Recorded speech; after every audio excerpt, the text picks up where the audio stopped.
بسم الله الرحمن الرحيم. اليوم راح نرسم الأسهم بواسطة أمر بولي لاين.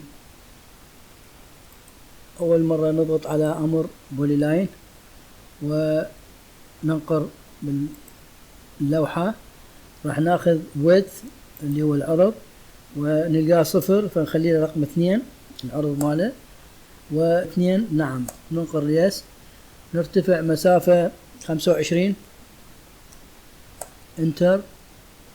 بعدين ود مرة ثانية نضغط على ود ونختار 6، انتر. الرقم الثاني 0، انتر.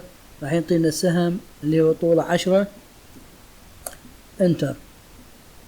هذا رسمنا السهم الأول.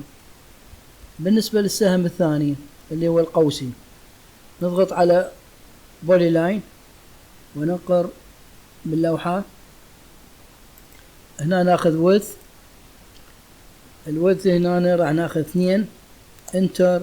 والنهاية هم 2، انتر. نصعد مسافة قلنا 25، انتر. ثم نذهب إلى آرك اللي هو القوس ونحدد الطول ماله اللي هو 15، انتر. وناخذ لاين الرجعة. بعدين width نختار 6 العرض الأول، بعدين 0، انتر. ونسوي القوس مسافته 10، انتر واسكيب. هذا رسمنا السهم المقوس. هسه نقدر نسوي له ميرر، نختاره انتر وناخذ هنا بالصورة هاي نو.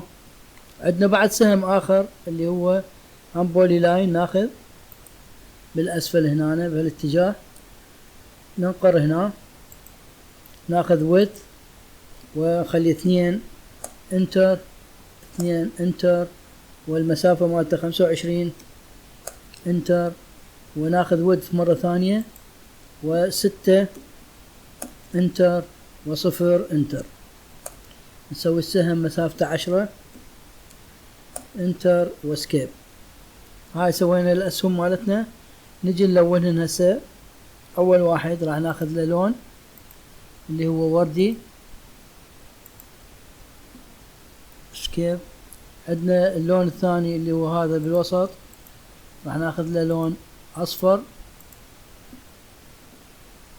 وهذا الثالث راح ناخذ لون أحمر، اسكيب. وعندنا اللون هذا بالنسبة للسهم راح ناخذ له لون أخضر. والسلام عليكم ورحمة الله وبركاته.